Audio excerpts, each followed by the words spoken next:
Hey everyone, I wanted to take a couple minutes because I had it to just check in, see how everyone's doing with the continued fall of the United States democracy and the civil rights of all minorities. So, how's everyone doing? I know speaking for myself, probably the most present feeling for me is really just rage. Honestly, I just feel it so deep and hot, just all in my chest and gut. And at this point, it's not rage towards the everyday person that is supporting Trump at this point and Musk. I've given up hope that if those people were going to allow themselves to become educated and look for news sources other than TikTok reels and search for unbiased news sources, I feel like they would have done that if they were going to do it by now. If they had the capability to do it or even the desire to do it, it would have happened. But where my rage is, honestly, is towards the members of Congress who are seeing firsthand the dismantling of the United States government and are not doing anything about it. That is where, my rage is really lying, because they can't say that they didn't know. They're just straight up choosing to allow this to happen. And it's maddening. It really is. But with that being said,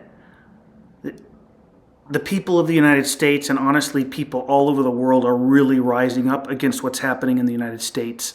The boycotting of companies it's working, it's helping. Everyone is doing a rad job. We have power where we have our money.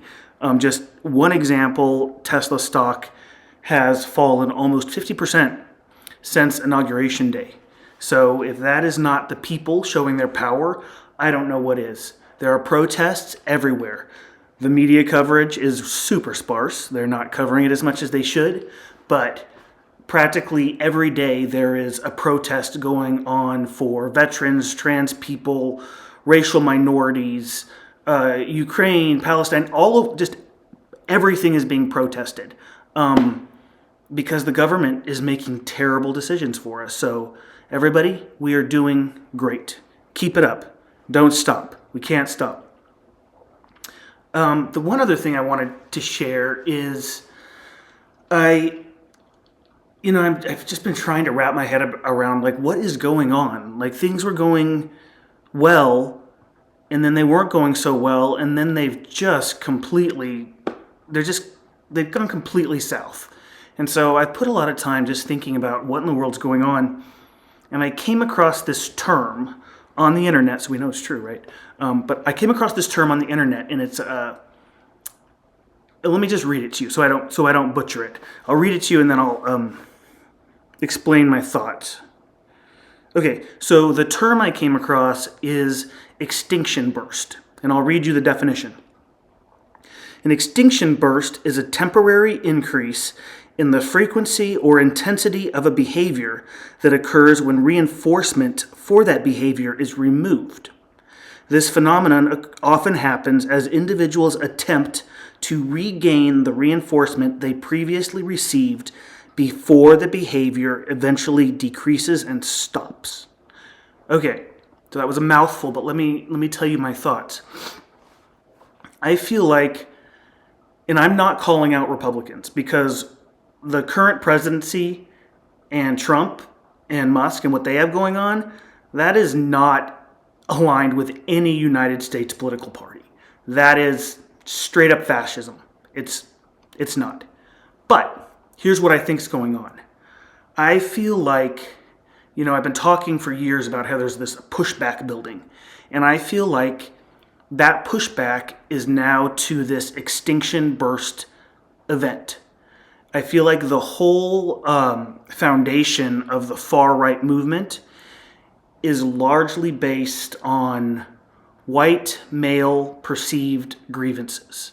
So the perception that white men have that they're losing their power, that they're being shorted, that they're not being considered, so on and so forth, when in reality what's really happening is there's been a push for the distribution of power and rights to be equal and equitable among all.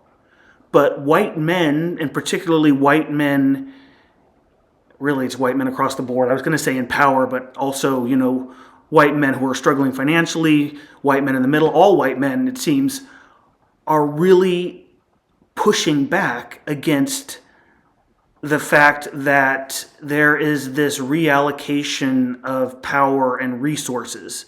And that just goes for everything across the board.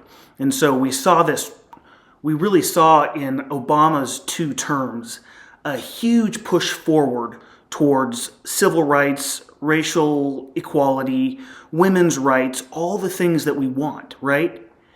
And this white male grievance, and I know there's lots of good white dudes out there, and I'm really sorry to put everyone in the bucket. I mean, I'm a white dude, okay?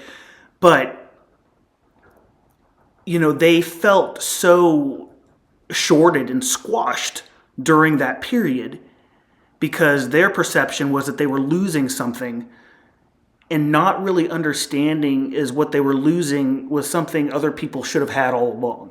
They're just totally missing that point. And so then Trump's first term and the pushback really started, and the grievances really grew.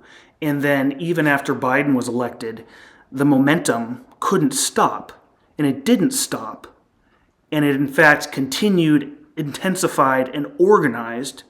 And now here we are, 6-ish weeks into Trump's new presidency, Project 25, Agenda 47, all they're just checking things off the list. And we have this big pushback. And I feel like this is this far-right movement's extinction burst. They're going to push forward with all they can. But the sad thing is that in order for them to win, they're having to break every single imaginable rule. And yeah, it seems like they're getting away with it. And for the time being, they are.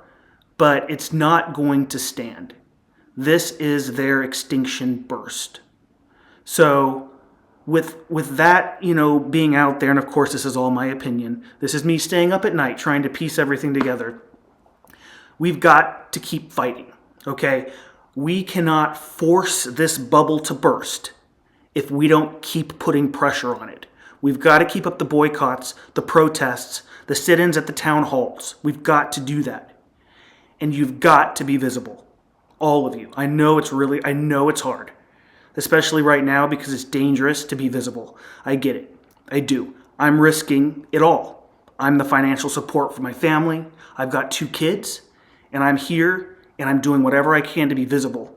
And I ask you to do the same. We all have to be visible and in their face and show that we exist and we're not going anywhere. If you've ever wondered, what would I do if there was a national resistance against corruption? Would I help? Would I stand up? Well, would you? Because we're here. We're here. We have the chance to not only make things better for ourselves, but make things better for future generations. This political system that is now in the United States cannot stand. And all the ideology behind it, and the hatred behind it, and the narrow-mindedness, and the refusal to look at science or search for unbiased fact is not going to stand. What is going to stand is you and me and all of us. So do it.